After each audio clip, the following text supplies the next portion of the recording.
and giving me this honor of addressing public. मैं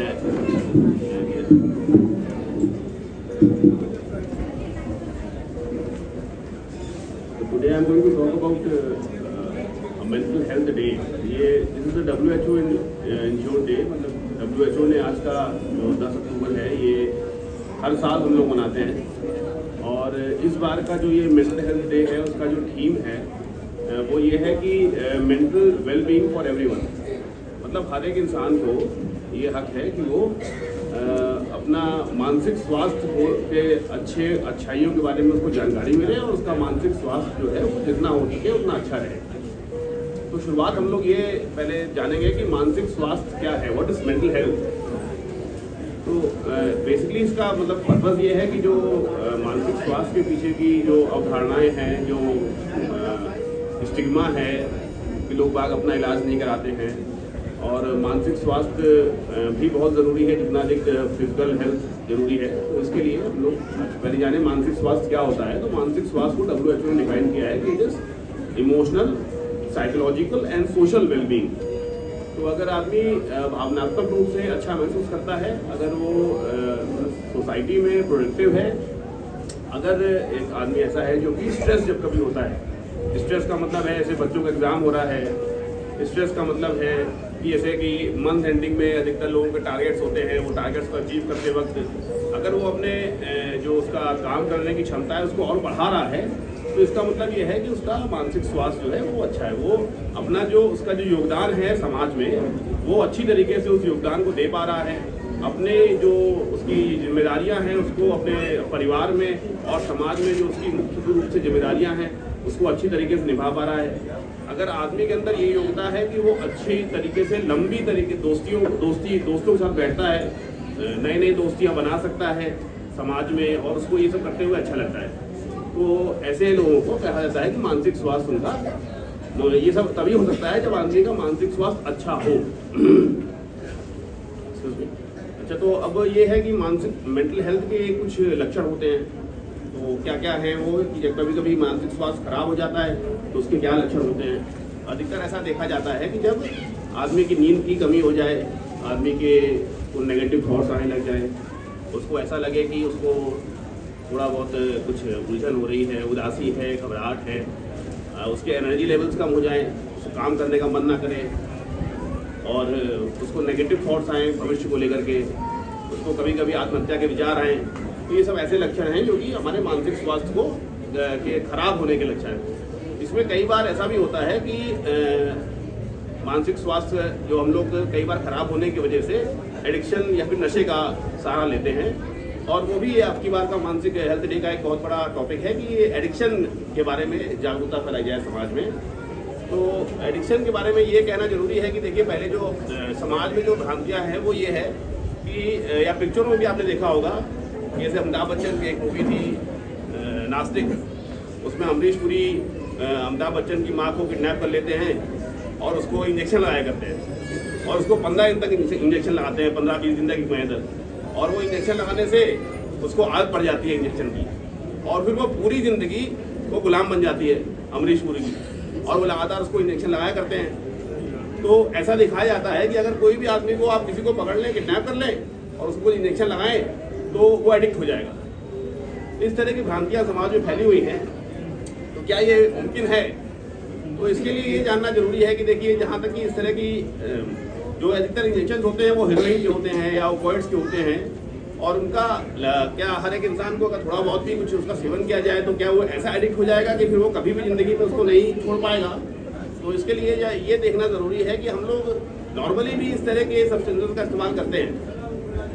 जो समाज में जो बाहर जो स्ट्रीट की ड्रग्स हैं वो हीरोइन है, लेकिन हम लोग मेडिकली भी उसका एक बहुत ही प्योरीफाइड फॉर्म का इस्तेमाल करते हैं जिसको मॉर्फिन कहा जाता है. तो मॉर्फिन जो है वो 100% हीरोइन है, लेकिन उसको लगाने से, जैसे कि अगर किसी को मान लीजिए यहाँ पर हार्ट अटैक हो गया, हमारे आईसीयू में भी किसी को अगर बहुत ज़्यादा चोट लग गई, रोड ट्रैफिक एक्सीडेंट्स हो गए, या किसी को कैंसर की बीमारी है और उसमें बहुत दिन तक बहुत ही ज़्यादा खतरनाक दर्द होता है उसको, ऐसे में डॉक्टर्स आपको मॉर्फिन दे देंगे, और वो मॉर्फिन ये है कि महीनों चलती है, लेकिन केवल इंजेक्शन लगा लेने से और 1 महीने 1.5 महीने 2 महीने से ऐसा नहीं है कि आप जुम्मी बन जाते हैं और फिर आपको वो इंजेक्शन की जरूरत ही पड़ती है और आप ड्रग पेडलिंग करने लगे आते हैं। और ये इस तरह की चीज़ें नहीं है। तो जो समाज में फैला हुआ है एडिक्शन, वो सिर्फ ऐसा नहीं है कि आपने कोई नशे के पदार्थ को कभी एक बार ले लिया और आपको एडिक्शन का मतलब होता है कि लत लग गई। एडिक्शन इस चीज़ को नहीं कहते हैं कि कभी कभी कोई आदमी इंजॉय करने के लिए, प्रेजर करने के लिए, हर इंसान पार्टी करने के लिए कभी कभी कुछ ले लेता है, भाई वो अलग बात है, लेकिन वो उसको एडिक्शन नहीं कहा जाता है।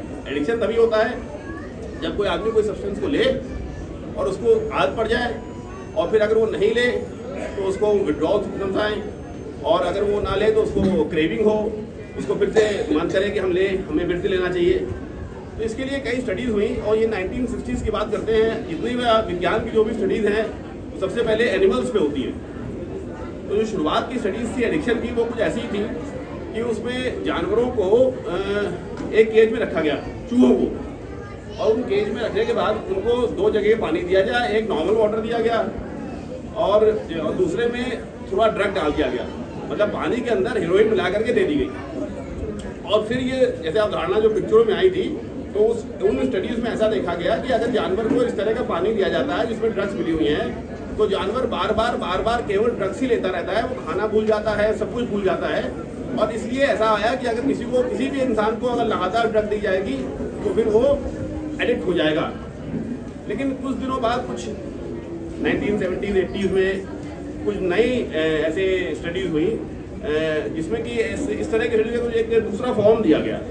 उसमें ऐसा दिया गया कि भाई ठीक है, एक चूहे को रखा जाए, एक पिंजरे के अंदर रखा जाए, लेकिन उस चूहे को अकेले न रखा जाए, उस चूहे के पास 5-6 लोग और भी हो, उसको झूले मिले झूलने के लिए, उसको अच्छा खाना मिले, उसको ढेर सारे पार्टनर्स मिले ताकि सेक्स हो पाए। तो मतलब ऐसे में, और उसको एक ड्रग का पानी भी दिया जाए। तो जब इस एक्सपेरिमेंट को बदला गया और जब उसको और भी कई चीज़ें मिली साथ में, उसी चूहे को खेलने के लिए मिला, उसी चूहे को और भी लोगों के साथ मिला, उसी चूहे को मतलब बाकी भी समाज में जुड़ने, मतलब अपने समाज में जो भी वो कर सकता है वो योगदान मिला। तो ऐसे में देखा गया कि वो ड्रग का इस्तेमाल या जो ड्रग वाला पानी है, या तो उसका इस्तेमाल बिल्कुल नहीं किया, या किया भी तो कभी कभी किया और फिर भूल गया। तो ये देखा गया कि एडिक्शन ऐसा नहीं है कि आप एक बार अगर ले लेंगे तो उसको बार बार आपको लेने का फिर से मन करेगा। इन स्टडीज़ को, ये तो जानवरों की बात हुई, 1970s 80s में फिर ऐसा ही एक युद्ध चल रहा था, बहुत लंबा 20 साल तक का युद्ध चला है वो। ये वियतनाम का वॉर था और वियतनाम में जो आर्मी थी, यूएस की अमेरिकन आर्मी थी, वो काफ़ी परेशान थी और उन लोगों को बहुत मुश्किल से बहुत ज़्यादा लड़ाई करके, बड़े वो पहली बार बहुत दिनों बाद ऐसा हुआ था कि अमेरिका को युद्ध हारा है। 20 साल तक लड़ा लेकिन फिर भी हार गया। तो वहाँ पे अपनी फौजियों को रखने के लिए वो लोग मॉर्फिन का इस्तेमाल कर रहे थे। यदि यहाँ पे हमने बोला है कि मॉर्फिन का इस्तेमाल हम लोग दर्द के लिए करते हैं, तो अमेरिकन ने इसका इस्तेमाल दर्द के लिए ना करके अपने फौजियों को वहाँ पे थोड़ा एंटरटेनमेंट करने के लिए, उनके मन को रात में ठीक रखने के लिए, उनको थोड़ा सही लगे, जो भी मतलब गलत प्रयोग हैं वो सब किए। और 20 साल तक इसका इस्तेमाल किया गया वहाँ पे कई लोगों पे जो वहाँ पे रहे, और उसकी फॉलोअप स्टडीज हुई। तो देखा ये गया कि फिर क्या होता है, क्या वियतनाम में स्टडीज करने के बाद ये देखा गया कि ऐसा नहीं है कि जो भी सिपाही लौट के आया उसमें से हर एक सिपाही को नशा हो गया। जो 1% पॉपुलेशन थी जो कि ज़्यादा, इनके अंदर ज़्यादा ये दिक्कत थी, और उनमें कुछ लोग रिलैक्स, कुछ लोग ऐसे हो गए जो कि वहाँ के युद्ध के बाद भी जो समाज में न जुड़ पाए और अपना ढंग से काम नहीं कर पाए और उनको नशलत लग गई और वो बाद में भी एक रिहैब सेंटर्स में भर्ती होते रहे। तो ये स्टडीज़ हुई जिसमें कि ये आइडेंटिफाई करने की कोशिश करी गई कि मेन दिक्कतें क्या थी जिसकी वजह से कोई आदमी को लत लग जाती है। तो फिर वहाँ पर देखा गया कि ऐसा है कि कुछ बचपन के कुछ ट्रेड्स होते हैं जो बचपन से ही आइडेंटिफाई किए जा सकते हैं। तो सबसे इम्पोर्टेंट चीज़ होती है इसमें जेनेटिक्स। तो हैविंग सेड दैट कि अगर परिवार में और भी लोगों को नशा है तो फिर आपको खतरा है कि आपको भी नशे का लत लग जाए। वो इसलिए है क्योंकि हमारे दिमाग में जो भी जेनेटिक्स है वो सब हार्मोन्स का, सब न्यूरोट्रांसमीटर्स का, न्यूरल सर्किट्स का, दिमाग में किस तरीके से ड्रग्स एक्ट करती हैं उसके ऊपर डिपेंड करता है। तो इसलिए वो सब जेनेटिक्स से ही आता है। तो अगर जेनेटिक्स के बाद कुछ ट्रेट्स देखे गए खासकर बच्चों के अंदर, तो जब जो छोटे छोटे बच्चे होते हैं उनमें एक पर्टिकुलर बीमारी होती है जिसको अटेंशन डेफिसिट और हाइपर एक्टिव डिसऑर्डर ADHD कहते हैं। ऐसे बच्चे जरूरत से बहुत ज़्यादा चंचल होते हैं, दौड़ते रहेंगे, भागते रहेंगे, कूदते रहेंगे, क्लासेस से भी शिकायतें आती रहेंगी कि आपका बच्चा थोड़ा अलग है, ये एक जगह बैठता ही नहीं है, इसको बैठाना नामुमकिन है, कोई भी सवाल पूछो इसको आता हो ना आता हो सबसे पहले यही जवाब दे देता है। इस तरह की जो भी ट्रेड्स हैं वो भी काफ़ी कॉमनली जेनेटिकली बहुत ही ज़्यादा 70 से 80% कास्ट में जेनेटिकली ही होता है। तो ऐसे केसेस में जो ADHD वाले होते हैं वो बच्चे होते हैं वो बड़े थ्रिल सीकर्स होते हैं, मतलब वो एक जगह वो जल्दी जल्दी बोर हो जाते हैं। तो ऐसे लोगों को कूदना, फांदना, दौड़ना, फाइटर पायलट बनना इसे बड़ा अच्छा लगता है। और आगे की जो फॉलोअप स्टडीज देखी गई उनमें देखा गया कि जो ADHD की दिक्कतें हैं उसमें एडिक्शन की संभावनाएं बहुत ज़्यादा है, क्योंकि उनका दिमाग शांत नहीं रहता है और फिर दिमाग को शांत करने के लिए वो लोग ज़्यादा ड्रग्स का उपयोग करते हैं। तो अब ये देखा गया कि अगर ये सब दिक्कतें आ रही हैं तो बेसिकली क्या व्हाट आर द सॉल्यूशंस, कुछ हम लोग इसके बारे में बात करना बहुत ज़रूरी है कि भाई समाधान क्या है। क्योंकि क्या एडिक्शन अगर सोशल कनेक्शन से ठीक हो रहा है तो बेसिकली अभी हम लोगों की गवर्नमेंट की पॉलिसीज़ को बारे में देखा जाए कि वो कैसे एडिक्शन को डील कर रही है। बेसिकली अगर आपको आज के NDPS आपके narcotics and dopamine substances act जो है, NDPS एक्ट है, वो एक ऐसी एक्ट है कि अगर आपके साथ कोई भी नशे वाला सब्सटेंस मांगा गया जो कि एक पर्टिकुलर अमाउंट से ज़्यादा है तो आपको जेल जाना पड़ेगा और वो नॉन अवेलेबल है। तो क्या हर एक नशा करने वाला जो आदमी है वो ऐसा कुछ है कि उसने कोई जुर्म किया हुआ है या वो क्रिमिनल है? तो ये जो चीज़ें थी ये इनका भी सवाल, ये एक सामाजिक परिवेश था और ये ऐसी कई कंट्रीज थी जिनने इसके बारे में विचार किया और फिर कुछ ऐसी कंट्रीज हैं, ऐसे देश हैं जिन्होंने ड्रग्स को मतलब लीगलाइज कर दिया।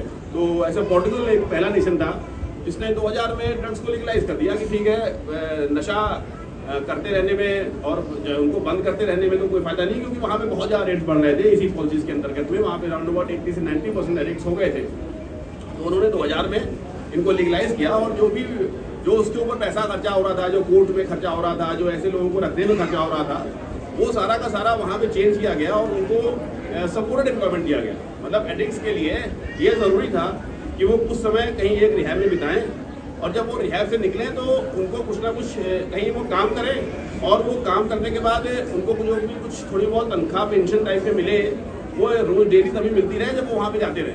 तो मतलब सपोर्टेड एम्प्लॉयमेंट। जो खर्चा अब तक सरकार इसलिए कर रही थी कि हमें प्रोहिबिशन करना है, हमें इन लोगों को कैद में रखना है, हमें इनके ऊपर अदालत में पैसा खर्चा करना है, वो उन्होंने उनके रिहैबिलिटेशन में खर्चा किया और लीगलाइज कर दिया ड्रग्स को। तो पोर्टुगल आज एक ऐसा देश है जहाँ पे ड्रग्स खिलाफी की समस्या पूरे विश्व में सबसे कम है। तो इसलिए अब जो एक नई सोच आई है वो ये है कि आप ड्रग्स को इलीगल तरीके से और ज़्यादा कड़े से कड़े कानून, जो कि आज भी आप देखेंगे कि हमारे समाज में ऐसी धारणाएँ हैं।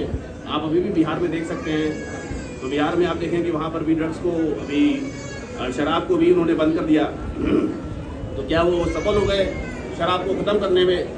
तो अभी भी वहाँ पे घटनाएं इस तरह की होती रहती है कि इलीगली वहाँ पर अल्कोहल मिल जाती है, वहाँ पे मिथाइल अल्कोहल की पॉइजनिंग या फिर कच्ची शराब की वजह से आज भी मौतें हो रही हैं। तो इसलिए ये एक बहुत ज़रूरी बात है सरकारों को और जो पॉलिसी मेकर्स हैं उनको लिए सोचने के लिए कि और ज़्यादा कड़े नियम और ज़्यादा प्रोहिबिशंस के साथ नशा ख़त्म नहीं हो पाता है। नशे के लिए ज़रूरी है कि इंसान को कनेक्शन जोड़ने पड़ेंगे। नशे का एडिक्शन का अपोजिट सोबर्टी नहीं होकर के एडिक्शन का अपोजिट कनेक्टनेस होता है। इसमें और ज़्यादा सोसाइटी में लोग जुड़ पाएँ, समाज के साथ जुड़ पाएँ, उनको ऐसा काम मिले, उनको सपोर्ट मिले, उनके आत्मबल को बढ़ाया जाए, उनके मोटिवेशन को बढ़ाया जाए। कि सारी जो बातें मैंने अब तक करी हैं वो पूरी तरीके से साइकोलॉजिकल बेस्ड या सोशल बेस्ड हैं, लेकिन अधिकतर एडिक्शन जो है वो एक बायोलॉजिकल इलनेस भी है और उसमें कुछ ना कुछ रोल थोड़ा बहुत ड्रग्स का और न्यूरो ट्रैक्स का भी होता है। और ये इसलिए जानना जरूरी है क्योंकि मैं आपसे कह रहा हूँ कि जो आदमी नशा करता है वो एक गलत सोच का खराब आदमी नहीं है, क्योंकि वो एक ऐसा बच्चा जो कि बहुत शरारती हो, उसको अधिकतर क्लास में ही शुरुआत से ही पनिशमेंट दिया जाता है, उसको घर के बाहर रखा जाता है, वो लोग बाकी से दोस्ती नहीं कर पाते, लड़ाइयाँ ज़्यादा होती हैं ऐसे में। तो एक ब्लेंड रहता है एंटी सोशल वाला, और अगर ऐसे बच्चों को हम लोग नहीं संभाल पाए तो वो धीरे धीरे करते हुए सब्सटेंसेस की तरफ जाते हैं और फिर धीरे धीरे करके एंटी सोशल की तरफ और जेल की तरफ जाने के खतरा रहता है। इसीलिए बचपन से इंटरवेंशन जरूरी है।